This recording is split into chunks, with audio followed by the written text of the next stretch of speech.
Cedar City, Utah, we have Iron Springs Road running up, comes off Highway 56, it goes up towards Innovatech and the big gas plant. We're adding a full lane to this side, and then we'll go to the other side and we'll add a full lane to that side. So over this side we have some mainline high pressure gas, and we didn't want to dig an over-X down and expose the pipe the full length for the 3,000 foot turning lane we're building. So we chose to just go down 30 inches and put down a layer of geogrid, and then we'll add A1A for substructure, and then we'll add some road base, and then we'll come in and pave it here in the next little while for another added turning lane to get into the BZI Innovation Park. This is a quick overview of what we got going for phase 1 of the BZI Innovation Park structure. I have Iron Springs Road running up this way. We have a train track going on this way. This is the rail sink yard, which is a inland port, Utah inland port, for pulling material off the Union Pacific rail. So we have a mainline sewer running up from Iron Springs Road. It goes out to the cul-de-sac on Innovation Way, and then we're running to the southeast, running down Railway is what they're calling it. So that runs down to the rail sink yard. We're going to have that paved early April if it warms up here in town. And then we have a turning lane, which is in the yellow. This is a turning lane. We're widening the road, and then we'll add one later on the other side of the road. So the road will become 4 lanes in the near future. On this blue line, we have a water that comes up, does a T. We're going to eventually have some more water going up this way, and it runs this way. We have the machine sits about where this crane yard is. We're going up that way with water. So we have 4,300 feet of water to put in one day, and we have a machine to do it all. So with 7 guys, we're going to break absolute records. So we've installed this sewer line, and this is where we broke the sewer line records. We put in 600 feet of 30-inch sewer pipe at an average depth of 16 feet.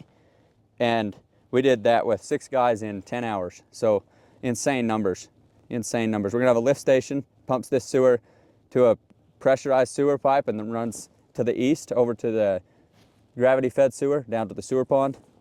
And that is pretty much it. Let's go out on the job and let's check out the machine that's laying that pipe.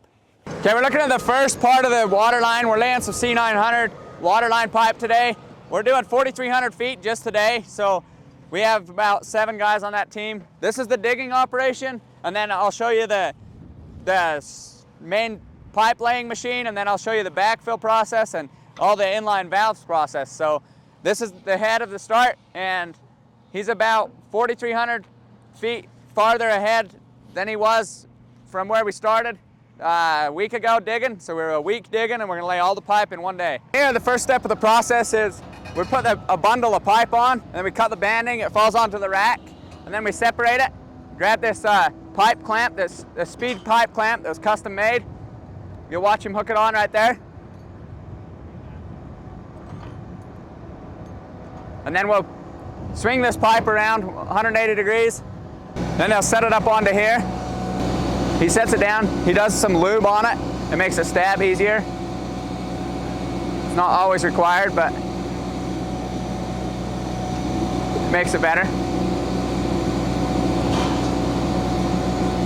Then he has a lever right there with his right hand he's running. So we can stick the tracer wire like this on our little spool, and it'll just unwind and follow down the trench.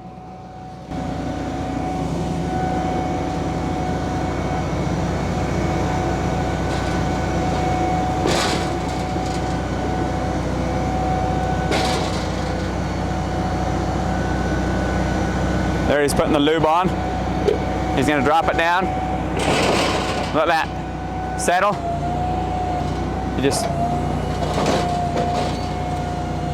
We also have this, this is another clamp cylinder. It'll go down and it'll pinch the pipe so that you can stab this one without pushing against all the rest. So it fixes the pipe, stabs it in, and then you advance forward. That's why we're able to lay massive amount of pipe.